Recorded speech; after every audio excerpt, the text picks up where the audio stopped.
El origen de la vida es una de las incógnitas más grandes que tenemos en la ciencia actualmente. ¿De dónde vino? ¿Qué vino primero? ¿El ADN, el ARN, las proteínas? ¿Vino de afuera? ¿Se dio aquí mismo en las condiciones de la Tierra primitiva? Muchas preguntas por contestar y hoy les voy a hablar precisamente de ello y lo que necesitan saber. Mi nombre es Dio, bienvenidos a Ciencias con Dio, antes Universo Sorprendente. Y entra. Hace un par de semanas mi amigo Nicolás, quien dirige el semillero Astro UD de la Universidad Distrital, me invitó a una conferencia específicamente de este tema, del origen de la vida. Se intentó grabar la conferencia, pero la verdad es que el audio quedó bastante malo, como lo pueden ver aquí, así que les voy a hacer un remake, porque muchas personitas no pudieron asistir a la conferencia porque estaban trabajando, estaban haciendo alguna actividad, y me encantaría que tuvieran esta información. Aquí voy a hacerlo más sintetizado y espero que les guste. Tráiganse una botanita o algo, un tecito para que vayan escuchando sobre estas maravillas. Así que empecemos. Existen dos posibilidades: o que estemos solos en el universo o que no lo estemos, y ambas son igual de terroríficas. Esta es una frase de Arthur Clarke que describe muy bien este enigma, porque si bien la vida, como ya lo vamos a ver, es algo supremamente complejo, también puede llegar a ser bastante común. Así que vamos para allá. Bueno, primero empecemos por definir qué es la vida. La vida, digamos desde el sentido físico, es un sistema que pretende retrasar la rápida degradación a un estado de inerte de equilibrio termodinámico. Esto quiere decir que pues el nivel más alto de entropía es el equilibrio termodinámico, aquel en donde no ocurre nada, donde ya todo ha llegado a su máximo nivel de degradación. Entonces, si en el universo nos han dicho que todo tiende a aumentar su entropía, ¿cómo es posible que existan organismos tan organizados como nosotros?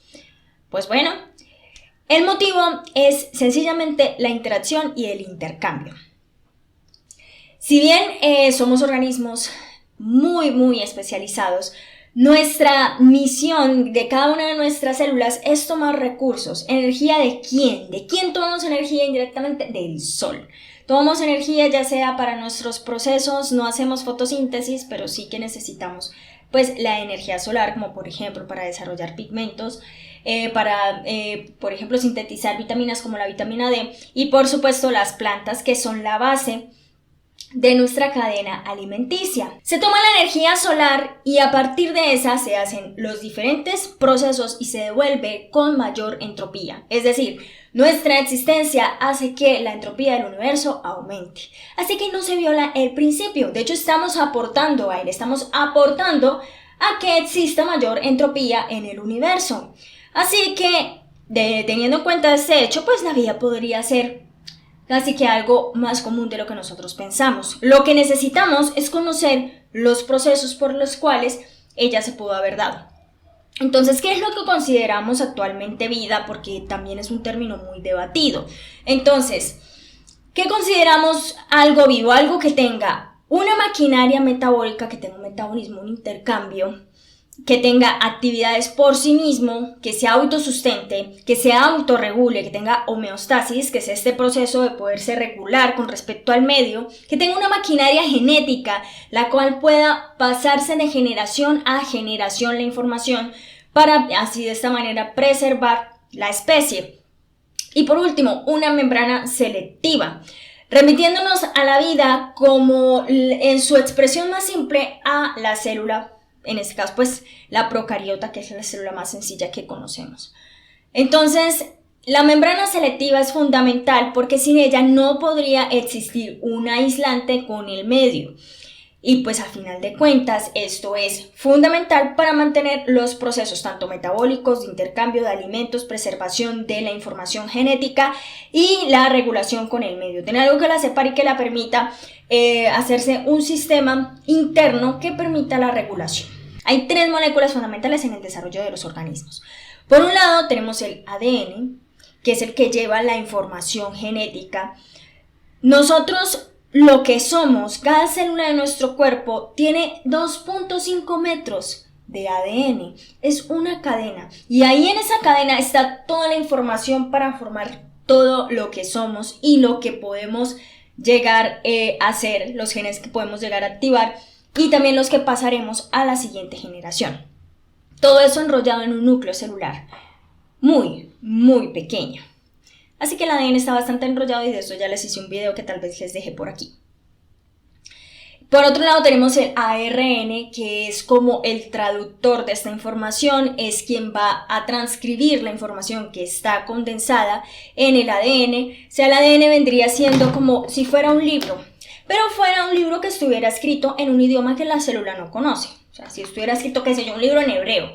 Entonces el ARN viene siendo como el lingüista traductor que dice, bueno, voy a pasar esto a una lengua que yo conozca, lo traduce, lo transcribe y se lo lleva hasta el ribosoma, donde va a ocurrir, bueno, ya les hablo más de este proceso, y donde se va a transformar esta información en la síntesis de proteínas. La proteína es la molécula, es un polímero, es una gran concatenación de aminoácidos que tienen una función fundamental en nuestro cuerpo, que es básicamente todo. Estructural, a nivel metabólico, enzimático, todo se hace a partir de proteínas. Así que este es el principio básico. Para que exista vida necesitamos estas tres moléculas. Entonces, como característica principal, el ADN tiene tres componentes, que es lo que conforman los nucleótidos. Por un lado tenemos un grupo fosfato, por el otro un azúcar, una pentosa, que se llama desoxirribosa, por eso el ADN se llama ácido desoxirribonucleico, y una base nitrogenada. En el ADN existen 4 bases nitrogenadas que pueden ocupar este lugar que está señalado aquí con la flecha. Son la citosina y la guanina, se emparejan así tal cual, y la adenina con la timina. La timina es característica del ADN. El ARN, a diferencia del ADN, no es una doble hélice. El ADN sí es una doble hélice, quiere decir que van emparejadas las bases nitrogenadas. En el caso del ARN no es así, es una sola cadena. Y contiene también un grupo fosfato, una pentosa que en este caso es la ribosa, por eso se llama ácido ribonucleico, y las bases nitrogenadas que son prácticamente las mismas del ADN, con excepción que en vez de la timina hay uracilo, como lo vemos acá en la flechita. Y algo importante mencionar, las proteínas son, además de una cadena de aminoácidos, para que puedan cumplir su función, ellas deben plegarse. El plegamiento de las proteínas es fundamental, porque si no ellas no pueden cumplir su función. No solamente es una cadena de aminoácidos y ya, sino que también hay un proceso de plegamiento para que puedan desarrollar, como de maduración, para que puedan desarrollar su labor. Entonces, dentro de la célula ocurre estos dos grandes procesos. Por un lado tenemos la transcripción y la traducción, esto con el fin de poder dar lugar a las proteínas. El ADN sí se duplica, sí se replica, pues para dar lugar a células hijas en el momento de la división celular. Y pues eso consta básicamente de copiar la información exactamente igual. En el caso de la transcripción es diferente porque les mencionaba, aquí entra otro amiguito que es el ARN, que es el que va a velar por pasar el mensaje. Por eso se llama ARN mensajero. Entonces llega una enzima que se llama helicasa y corta la doble hélice del ADN y luego llega la polimerasa y se encarga de colocar las bases nitrogenadas correspondientes que se emparejan para formar de esta manera el ARN mensajero. Va esta información que se va a pasar a transcribir, a traducir en proteínas, se llama gen. Sí, no toda la información que hay en nuestro ADN son genes, solamente pequeñas secciones, pero eso es otro tema del cual les hablaré después. Después de eso se van a un lugar que se va a encargar de hacer la traducción, de agarrar la correspondencia y armar estos polímeros, estas proteínas, y es en el ribosoma. Entonces el ARN mensajero llega al ribosoma, el ribosoma a través del ARN ribosomal y el ARN de transferencia, lo que van a hacer es leer el código que trajo el ARN mensajero y lo leen de a 3 letras, y cada 3 letras corresponden a un aminoácido. Entonces, por ejemplo, aquí hay A, U, G. Entonces, esto es una metionina, por favor, entonces pásenlo acá, tan. Y van encajando aminoácido por aminoácido, y de esta manera terminan formando un polipéptido más conocido como proteína.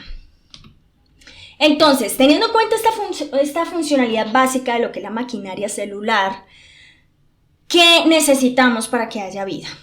¿Dónde se formó la vida? ¿Dónde se formaron estos compuestos? Entonces, ¿qué necesitamos? Fosfatos, necesitamos azúcares, necesitamos bases nitrogenadas, que ya lo vimos, necesitamos lípidos porque la membrana celular, que es uno de los componentes fundamentales, está hecha de lípidos, es una doble capa de lípidos, y los aminoácidos que a final de cuentas son los que van a formar las proteínas. Entonces, ¿de dónde vinieron?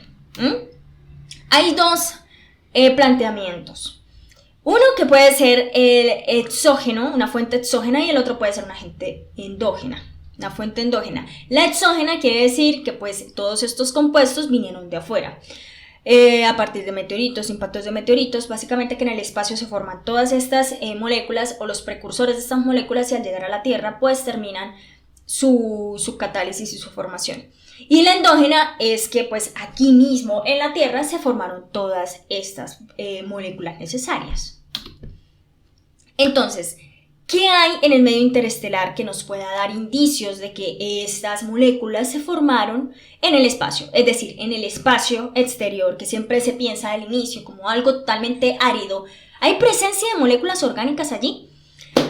Pues sí las hay. De hecho, en el catálogo del CDMS van a encontrar más de 200 moléculas orgánicas que ya han sido detectadas en el medio interestelar, en especial en una nebulosa que pues es una nube molecular que se llama Sagitario B2. Las nubes moleculares son como la fuente de vida del universo, ahí se forman estrellas, hay un montón de reacciones activas allí. Entonces, estas nubes moleculares son foco en el estudio de eso. A través de los radiotelescopios se puede determinar qué clase de composición tienen. Entonces se han encontrado más de 200 moléculas orgánicas. Entre estas les voy a mencionar como aquellas que son claves para lo que estamos buscando. Por un lado está la cianamida y el cianoacetilo, que pueden reaccionar entre sí y ser precursores de la adenina y de la guanina. Tanto la citosina como la timina como el uracilo se han encontrado en materia orgánica en meteoritos. No en el medio interestelar, pero sí en meteoritos. Esto puede pasar porque como los meteoritos van viajando por diferentes ambientes, muchas reacciones pueden llegar a catalizarse en ellos. Y el aminoacetonitrilo son precursores de la glicina. La glicina es el aminoácido más simple de todos los aminoácidos. Así que buen punto allí. Se han detectado gran cantidad de aminoácidos que se han formado en hidrólisis en meteoritos y cometas. El cianuro de propilo posee un esqueleto de carbono ramificado. Por otro lado, la etanolamina, que es precursora de los fosfolípidos, fundamentales para la membrana celular. Y el óxido de propileno, que es la primera molécula quiral súper confirmada en el medio interestelar. Porque curiosamente, las moléculas principales para la formación de vida, como por ejemplo las proteínas, son quirales. Esto quiere decir que ellas tienen un ordenamiento. Si colocamos la imagen especular de esas moléculas quirales, ellas no van a, cuando se giran para poderlas cuadrar entre sí, no van a encajar. Eso quiere decir que su estructura molecular es diferente, por lo tanto las funciones que cumplen también lo son. Y es precisamente lo que sucede, por ejemplo, los aminoácidos. Todos los aminoácidos que nos conforman a todas las especies vivas aquí en la Tierra tienen alineación hacia la izquierda. Y los azúcares de las cadenas de ADN y de ARN tienen alineación hacia la derecha. Puede ser que en otras partes del universo haya vida con alineaciones contrarias, pero acá en la Tierra Todas funcionan con esta alineación. Así que la existencia de moléculas quirales también es clave. Bueno, ¿y cómo llegaron todas estas moléculas precursoras a la Tierra? Bueno, se teoriza que en los primeros 4.100 a 3.800 millones de años de la Tierra ocurrió un periodo que se llama bombardeo tardío. Y fue una gran lluvia, tsunami de meteoritos que impactaron la Tierra. Esto se llegó a la conclusión analizando algunos cráteres lunares.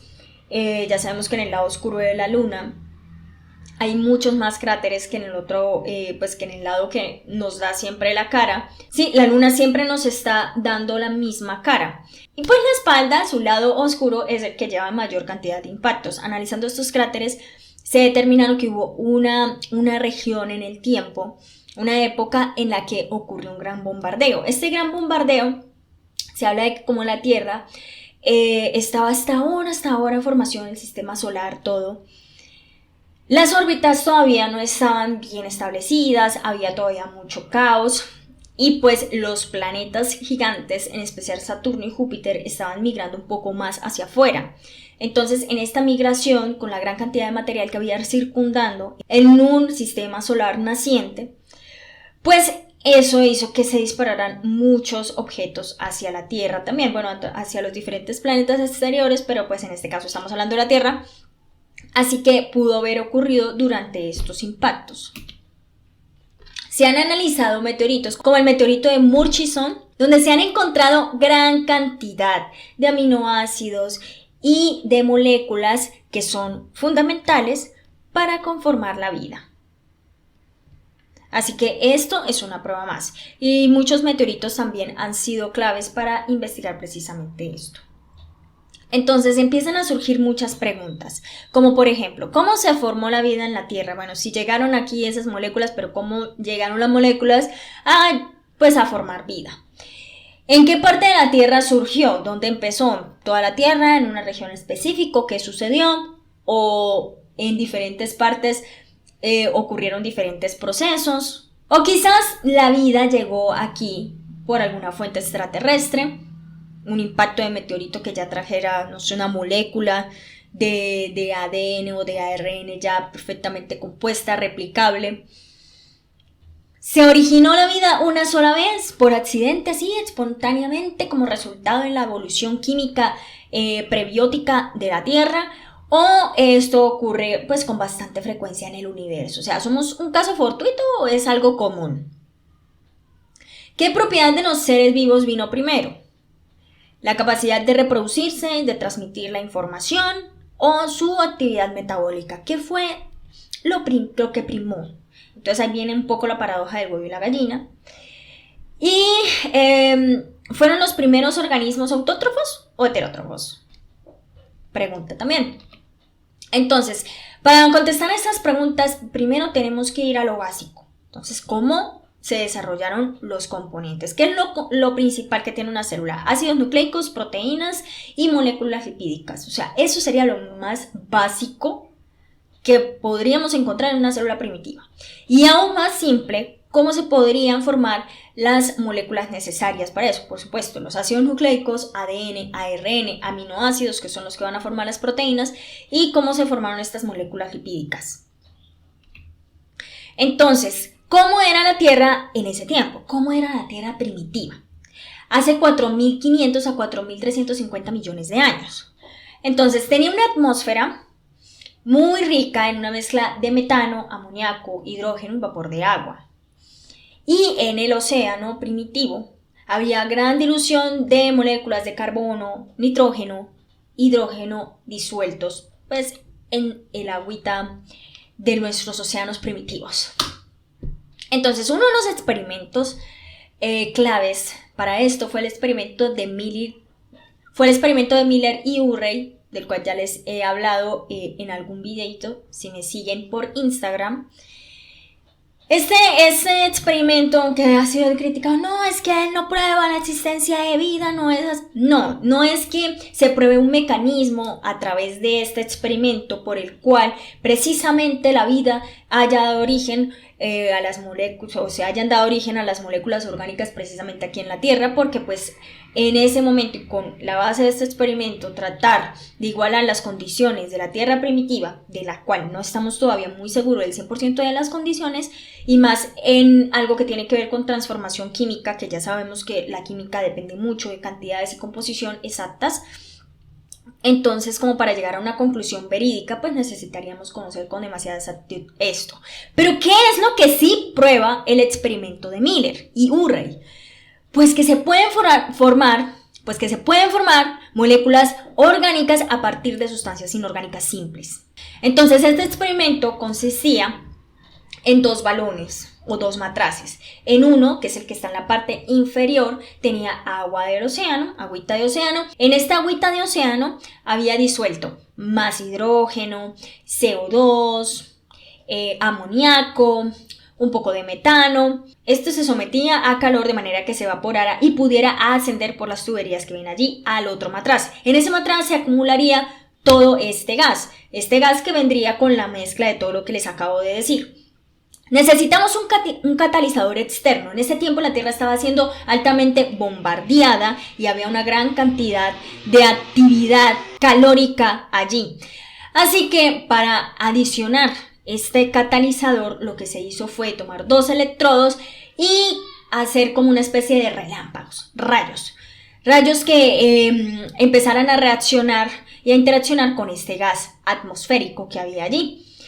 Posteriormente, este gas se enfriaba, se precipitaba en agua fría y pasaba a estos otros sistemas de tuberías donde estaba la toma de muestras. Este proceso se repitió durante una semana varias veces hasta que el agua ya empezaba a verse turbia. Pues tomaron muestras, las analizaron a través de cromatografía y lograron encontrar moléculas orgánicas más complejas como el ácido acético, aminoácidos como la glicina, alanina, ácido glutámico. Actualmente se hizo una revisión de estos resultados, de nuevo ya con los procesos que se llevan actualmente, y se han encontrado muchos más aminoácidos de lo que se encontraron en primer lugar. Este proceso ha sido varias veces replicado y se han obtenido diferentes tipos de aminoácidos, así que sí es posible formar moléculas orgánicas de moléculas inorgánicas.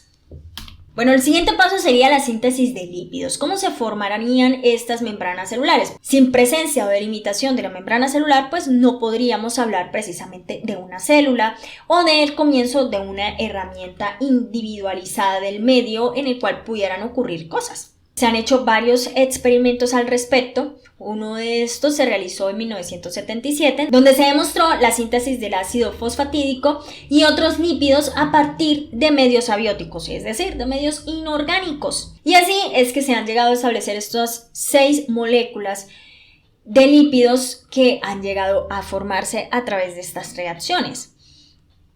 Otra clave fundamental para esto son los respiraderos hidrotermales, porque una de las características para la síntesis de todos estos compuestos primitivos es que muchos de ellos necesitan catalizadores de calor, necesitan altas temperaturas, entre 150 y 250 grados, y estas temperaturas se encuentran en estos nacimientos hidrotermales. En la Tierra primitiva habrían muchísimos, porque estaríamos hablando de los inicios, había demasiada actividad volcánica, mucho más de lo que hay ahora, porque pues la Tierra se estaba estabilizando hasta ahora. Así que había mucha temperatura y muchos respiraderos hidrotermales. Así que el estudio de los hidrotermales actualmente también es clave para resolver todos estos misterios. Por otro lado, la síntesis de aminoácidos, como vimos, digamos que son los más sencillos de sintetizar de todos. Porque, como vimos, con un experimento tan simple como el de Miller, se pudieron sintetizar varios aminoácidos. Así que los aminoácidos pudieron haber sido bastante abundantes, además que son bastante comunes también en la composición de los meteoritos en la Tierra primitiva. Pero entonces aquí el punto es cómo rayos se llegó a formar cadenas de aminoácidos, porque no es sencillo. O sea, termodinámicamente esto no es favorable. No es favorable la polimerización. La polimerización es decir, llegar y tomar varios nucleótidos, varias fracciones muy pequeñas de algo y unirlas para formar algo más complejo, más largo, como en el caso de las proteínas, de los ácidos nucleicos. Eso no es algo que favorezca los procesos termodinámicos porque va totalmente en contra. Estamos hablando de organizar moléculas que no son fáciles de empatar en un medio abiótico. Lógicamente la célula lo hace con mucha facilidad, pero la idea es pues encontrar cómo se llegó a ese punto. Así que se habla de que la vida podría haber surgido de una interacción muy temprana entre sustancias químicas como aminoácidos, péptidos, no tan complejos como el de ahora, pero digamos unas pequeñas cadenas de aminoácidos más chicas, ribonucleótidos del ARN. También se han propuesto como un posible origen del material genético, porque el ARN, como vimos, es mucho más simple que el ADN, es una sola cadena. Obviamente ya vamos a hablar específicamente del ARN, pero es mucho más simple. Y pues por otro lado hay muchísimas otras reacciones que se han desarrollado acá en la Tierra, tratando de simular ese ambiente primitivo de la Tierra para poder recurrir a la formación endógena de todos estos compuestos. Una de estas reacciones que la pueden buscar es la reacción de Strecker, en la cual a partir de compuestos carbonílicos y amoníaco, que son sustancias simples, y ácido cianhídrico, se han llegado a formar aminoácidos a través de esta catálisis. Ahora, aquí viene, y entre manos vamos alejando, vamos a poner más complejos porque aquí viene la síntesis de nucleótidos. Se han desarrollado en los últimos 40 años muchas reacciones que han sido exitosas para sintetizar nucleobases, azúcares, fosfatos, simulando las condiciones primordiales de la Tierra. O sea, todos por aparte se han podido formar. ¿Cuál es el reto? El reto es unirlos, el reto es formar el nucleótido. O sea, podemos tener los fosfatos, el azúcar, o sea, en especial las ribosas, que es pues lo único que se ha encontrado como indicios probables de cómo pudo haber sido, en especial con materiales de afuera también, con materiales que pudieron llegar del universo, y pues bases nitrogenadas. Pero no se ha logrado obtener un proceso de polimerización que sea óptimo, que sea viable, que sea el más resaltable de todos. Porque hay muchas razones por las cuales esto se complica. Por ejemplo, las bases nitrogenadas a través del ácido cianhídrico se han podido obtener en condiciones de la Tierra primordial.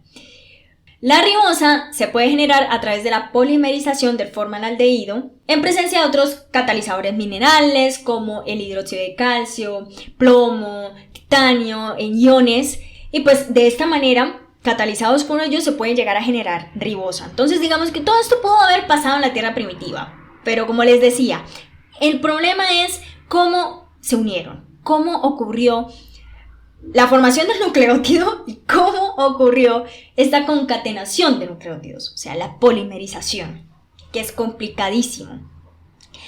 Analizando cómo ocurren estos procesos de polimerización en ambientes abióticos, el hecho de que exista como base el ambiente acuoso, o sea, que esto se formó en el océano, también va en contra de las posibilidades, va en contra del principio termodinámico.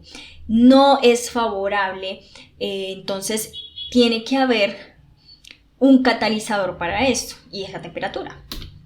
Entonces, por esa razón, se ha logrado la polimerización acuosa a través de someter a altas temperaturas, como de 150 a 250 grados centígrados. Por eso siguen siendo claves las fuentes hidrotermales. Allí es más probable que se puedan catalizar las reacciones y de esta manera pues no sea tan costoso la formación de polímeros y sea más viable. Entonces, ¿qué fue primero? El ADN, fue primero el ARN, fueron primero las proteínas, porque tengamos en cuenta lo que les acabo de mencionar.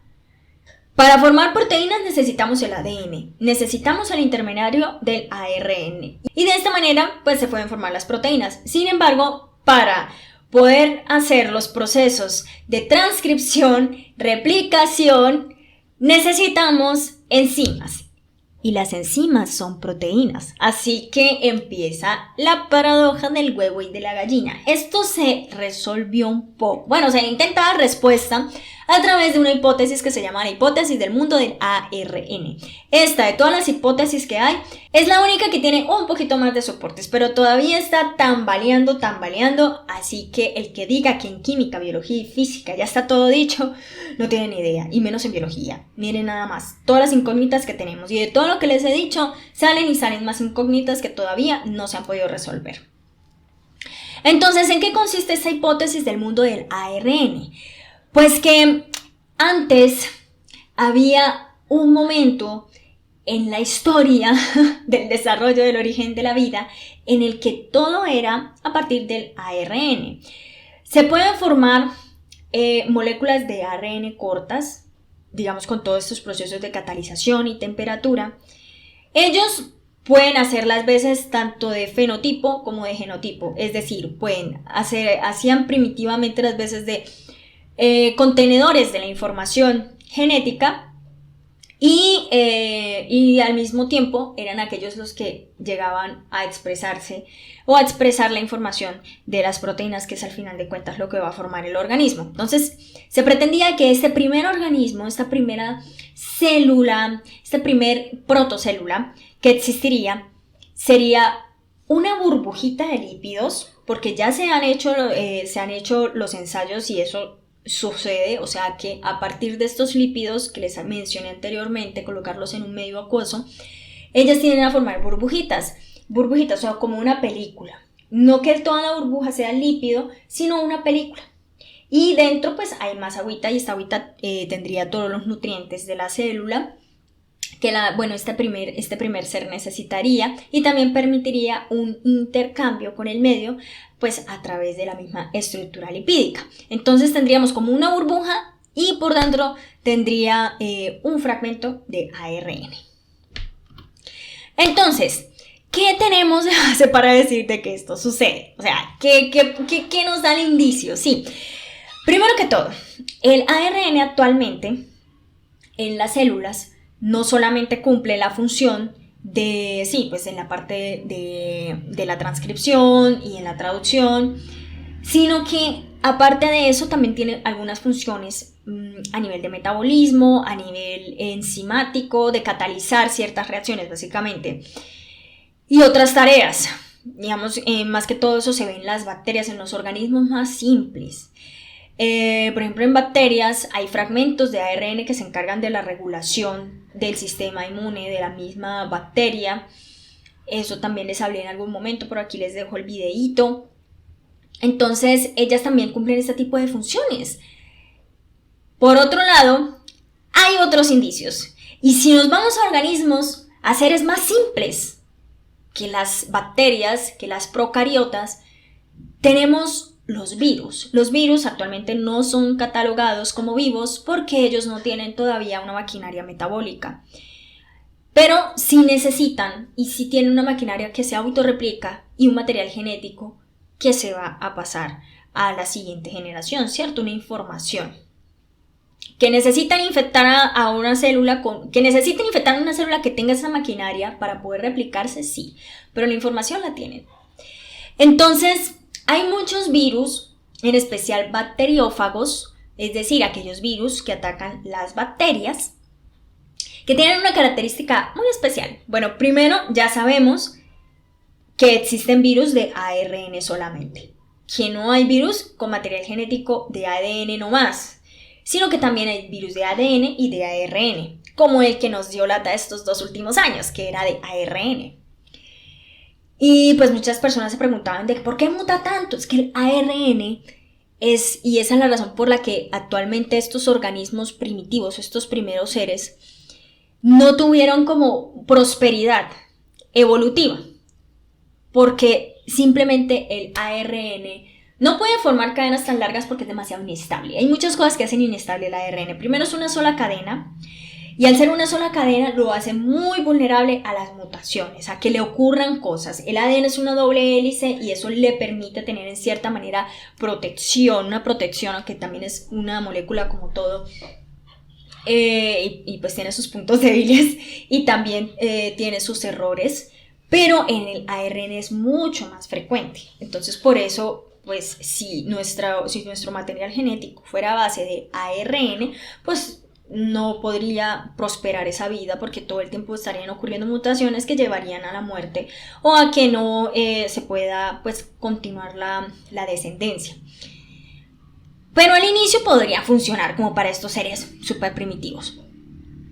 Otra cosa, y es que hay virus, y era lo que les quería mencionar, los bacteriófagos. Hay algunos bacteriófagos que tienen ADN como material genético, pero en vez de timina tienen uracilo. Y recuerden que el uracilo es característico ¿de quién? Del ARN. O sea, ellos vienen siendo como la mitad. Esa primera molécula de ADN que se habría creado, o sea, como ese vestigio que queda de ese momento de la historia, de esa primera molécula de ADN que se creó a partir de ARN y que todavía conservaba su base nitrogenada, uracilo. El uracilo tiene una desventaja. Una de las formas de que se puede formar el uracilo es por una alteración de la citosina.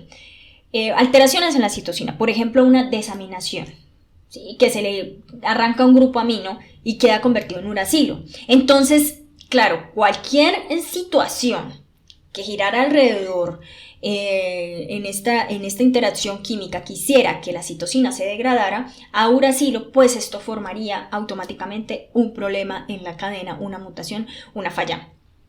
Entonces tenía que reemplazarse. Y de esta manera llegó la timina a ocupar ese lugar, que tiene una estructura mucho más estable y que empata perfectamente con la adenina. Y así es que empiezan también a encontrarse virus con ADNT, que ya empiezan a tener timina dentro de su ADN. En algún momento empezó esto a convertirse, como ya lo vimos, en ADN, y allí ya el ADN, pues con una mayor estabilidad, ya podía almacenar mayor información, podía generar proteínas más complejas, y de esta manera poder formar organismos mucho más competentes.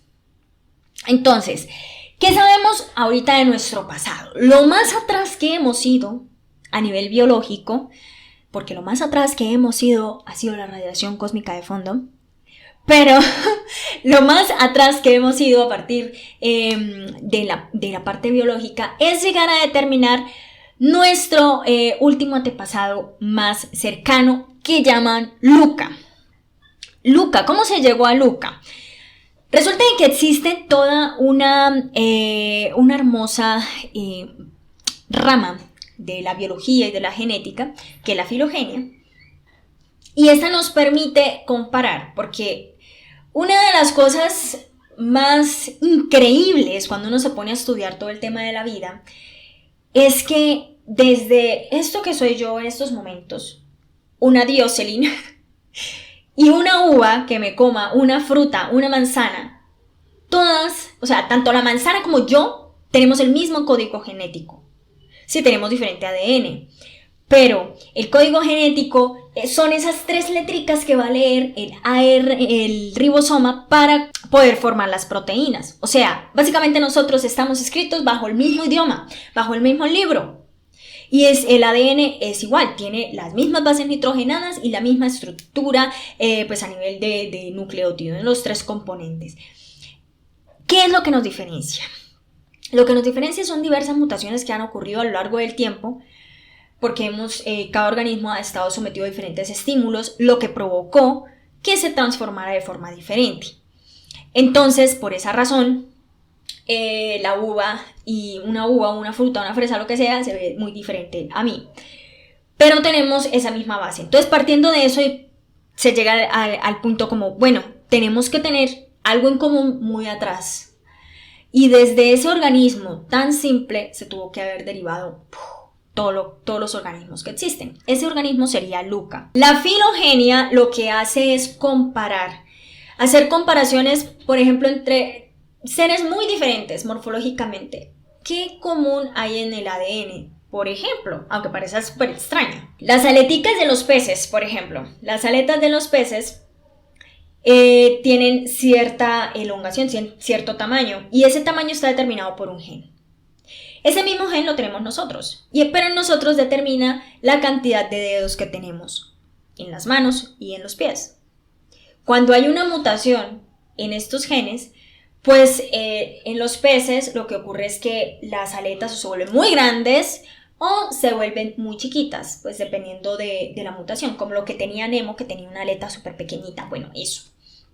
Y en los humanos lo que genera es polidactilia, o sea, que tengan más dedos de lo normal. Por ejemplo, pones a un humano, una ballena, un elefante, un búho y una serpiente. Son animalitos, los 5 somos animales totalmente distintos morfológicamente, o sea, no hay forma de que nos puedan confundir como, ay, este se parece a este, no, o sea, morfológicamente somos muy distintos y hacemos parte del filo de los cordados, o sea, tenemos columna vertebral.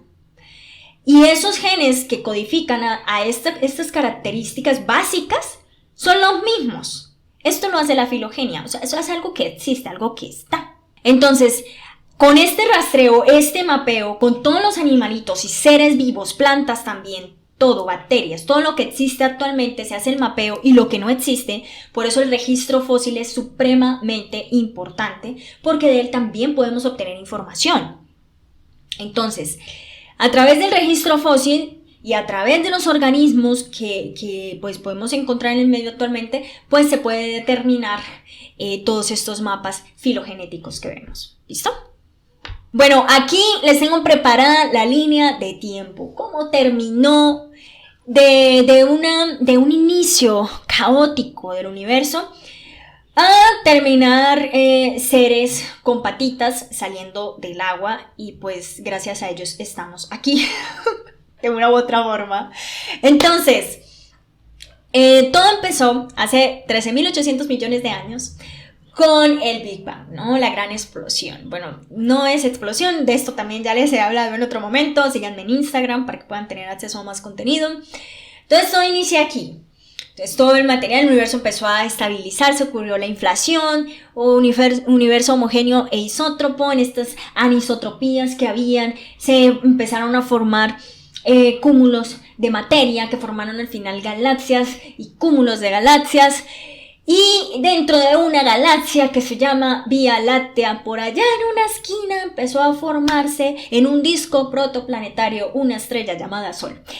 Este Sol tenía alrededor un disco protoplanetario, o sea, una cantidad de material circundante que se terminó aplanando y se empezaron a formar a través de interacción e impactos otras estructuras un poco cada vez más grandes, que por rotación y gravedad terminaron en esferas, y una de esas, muy linda y azul actualmente, se llama la Tierra.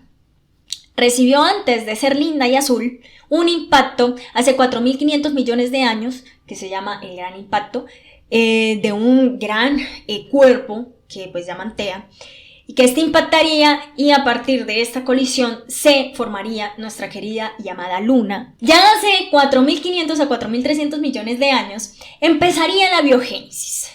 Esta biogénesis entraría en ella también la era prebiótica. La era prebiótica es ese momento, ese instante en que había un montón de caldo de cultivo listo para formar moléculas orgánicas que darían lugar a la vida. Entonces es este caldito primigenio. Dentro de este caldito primigenio, que estaba también muy susceptible, llegaría el momento que les hablé la vez pasada, que era el bombardeo intenso tardío. Hace 4.100 a 3.800 millones de años. Estuvo bombardeándose. ¿Qué pienso yo? La vida no se formó endógenamente ni exógenamente. La vida se formó de ambas formas. O sea, tanto ya estaban ocurriendo cosas acá en la Tierra, como también de afuera vinieron más materiales que fue enriquecer esta era prebiótica y este caldo de cultivo, y pues todo al final fue lo que llevó a que se pudiera formar la vida. Ya hace 4.000 a 2.500 millones de años, de un gran periodo, empezaron a formarse los primeros organismos, que serían quimiótrofos. Esto quiere decir que no necesariamente se alimentaban de otra materia orgánica, sino que se alimentaban de sustancias químicas, y de esta manera podían elaborar sus procesos metabólicos y obtener su alimento, ¿sí? Como una prefotosíntesis, pero todavía no estaba la fotosíntesis como tal. Entonces, en este periodo también se habrían formado organismos heterótrofos que empezarían a alimentarse de estos quimiótrofos. Y así empezaría la primera cadena alimenticia de este planeta. Ya 3.500 millones, hace 3.500 millones de años empezarían a formarse las primeras formas primitivas de fotosíntesis, los primeros procesos, es decir, empezaron a tomar el dióxido de carbono y la luz solar para desechar oxígeno como parte de la actividad metabólica y empezar a generar moléculas orgánicas que pudieran dividirse como fuente de energía. Ya hace 3.000 millones de años empezarían a evolucionar las primeras cianobacterias fotosintéticas ya más complejas. La mayoría del oxígeno que se produce en nuestro planeta proviene de cianobacterias y fitoplancton, no solamente de árboles. Entonces ellas tienen un gran labor. Pero imagínense, un planeta en el que habían un montón de seres primitivos, alimentándose entre sí de otros seres, alimentándose de la química, acostumbrados a vivir en un mundo sin oxígeno, porque no había oxígeno, y llegan estas células, toman el dióxido de carbono y empiezan a producir oxígeno. El oxígeno es altamente peligroso y venenoso para muchas especies unicelulares, pues esta fue la primera extinción masiva. Gran cantidad de estos organismos habrían muerto por la presencia de oxígeno. Entonces, aquí empezaría ya otros procesos en los cuales surgirían las células eucariotas más o menos hace 2.500 millones de años. Las primeras células eucariotas serían tipo protozoos, que son estos organismos que siempre nos colocan en los microscopios, en los reels, que son muy inquieticos y comen de otros microorganismos y tienen pelitos que van andando o flagelos. Bueno, estos serían como los primeros, no precisamente ellos, sino que serían otro tipo de protozoos quizás, o tal vez ellos también. Y pues muchos hacen fotosíntesis, otros son heterótrofos, se alimentan de otros y así. Había ya una célula un poco más grande, habían pequeños organismos procariotas que estaban especializados en ciertas funciones, por ejemplo la mitocondria tiene su propio ADN. Entonces ella pudo haber sido un organismo en aquel tiempo, pero era muy eficiente produciendo energía. Y al final, una célula más grande la hizo suya, la hizo parte de sí, la devoró, pero pues no la digerió, sino la dejó que hiciera sus procesos y pues con muchas generaciones terminó pues favoreciendo pues la obtención de energía con más rentabilidad a través de la respiración y de esta manera empezaron a formarse pues organismos más complejos como las eucariotas.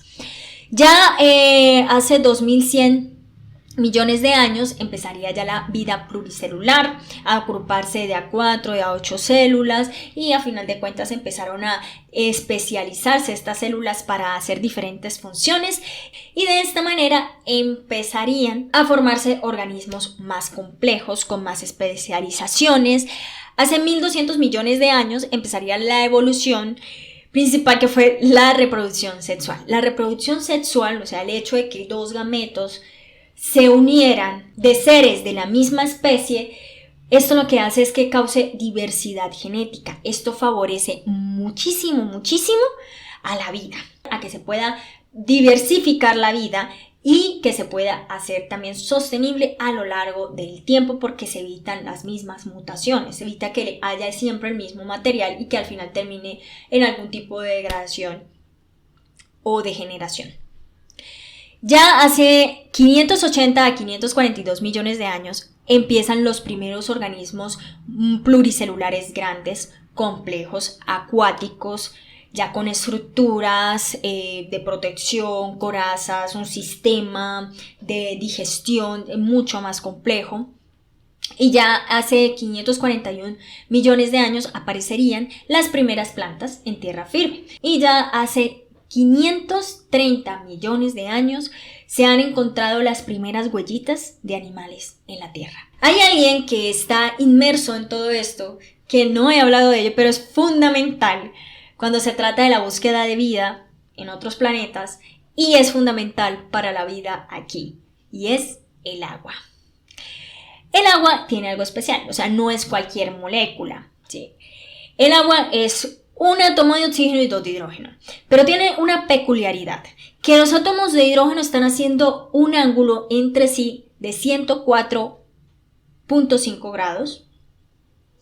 Y bueno, ¿y qué hace esto? Esto hace, aparte de que convierta el agua a algo que se llama molécula angular, la hace tener características a nivel intermolecular favorecedoras y claves para la vida. Primero, que su densidad disminuye cuando se solidifica, ¿sí?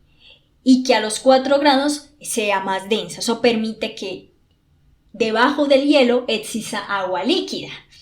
Por otro lado, esta misma característica molecular le da las características de adhesión, que es lo que permite que el agua moje, ¿sí?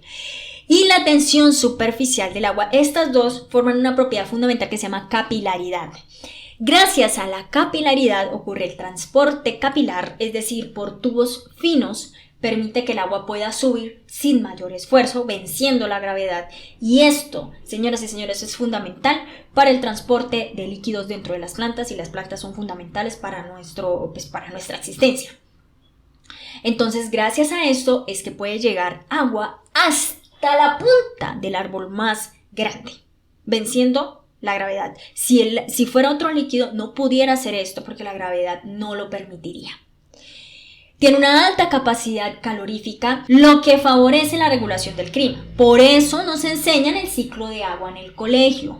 Por eso todo gira alrededor de este ciclo. Las lluvias, la sequía, que si el agua en ciertas partes del océano está más caliente o está más fría, se forman diferentes, tormentas tropicales, o hay cambios en las corrientes marinas. Todo esto incluye esto. Es un solvente universal. Esta polaridad que le da afinidad para ser solvente de muchísimas sustancias. Nuestra sangre, todos nosotros tenemos como solvente universal el agua. Y a pesar de lo que se pueda pensar de que se está buscando agua en otros planetas, uno puede decir, el agua es una cosa muy rara, pero no, el agua es muy común en el universo. ¿Qué es difícil? Encontrar el agua en un estado que sea favorecedor para que pueda ayudar y ser precursor de vida. Y segundo, lo que tenga al lado. Porque depende también de las otras sustancias que tengan en la composición atmosférica de los planetas, pues también permitiría la existencia de vida o no. Pero el agua es fundamental. Pueden haber otras moléculas, bueno, todavía está todo eso en estudio, pero por ahora lo que más se busca es agua. Y es precisamente lo que hace, como por ejemplo el James Webb. El James Webb hace poco nos mostró una serie de imágenes maravillosas, y una de esas es el espectro de un exoplaneta que se llama WAPS 96b, en donde se detectó agua en estado gaseoso en su atmósfera. Bueno, esto, más allá de hablarnos precisamente de las características atmosféricas de este planeta, pues nos muestra como pues toda esa maquinaria y ese potencial que tiene el James Webb para poder captar estos espectros en alta resolución, haciendo que podamos tener más candidatos a que sean portadores de vida, exoplanetas. No necesariamente que nos tengamos que ir para allá y que tengamos que destruir nuestro planeta, sino que pues sería un indicio para, teniendo en cuenta la composición atmosférica. Recuerden que para que haya vida no puede haber equilibrio termodinámico, y una forma de verlo es analizando la atmósfera de los planetas. Nos permitiría dirigir, por ejemplo, una señal, una comunicación, algo. Y por supuesto también estudiar cómo pudo haber sido el asunto aquí en la Tierra y contestar todas esas preguntas a través de lo que se estudia también en otras partes. Y así es que se forma toda una interdisciplina de estudio, que es la astrobiología, que reúne astronomía, por supuesto, biología, como ya lo podemos ver, bioquímica dura, física, paleontología, porque ya vimos que el estudio del registro fósil es fundamental para entender lo que sucede acá. Si entendemos un poco mejor cómo surgió la vida aquí, podemos tener mejores bases para buscar afuera. Y buscando cómo es afuera, podemos empatar mucho con lo que es adentro. Así que es algo que se retroalimenta. Muchísimas gracias. Y bueno, mi gente, esto fue una síntesis de lo que fue esta conferencia. Espero que les haya gustado, déjenme en los comentarios. Y también sé que subo un video cada meses, Sé que casi no subo video, pero en estos momentos estoy terminando mi trabajo de investigación. Así que hasta octubre, noviembre, que no termine todo, no van a volver los videos con juicio a YouTube, pero sí pueden seguirme por Instagram, por Facebook, donde estoy mucho más activa semanalmente con contenido de valor constantemente. Así que les espero por allí, espero que les haya gustado. Besos.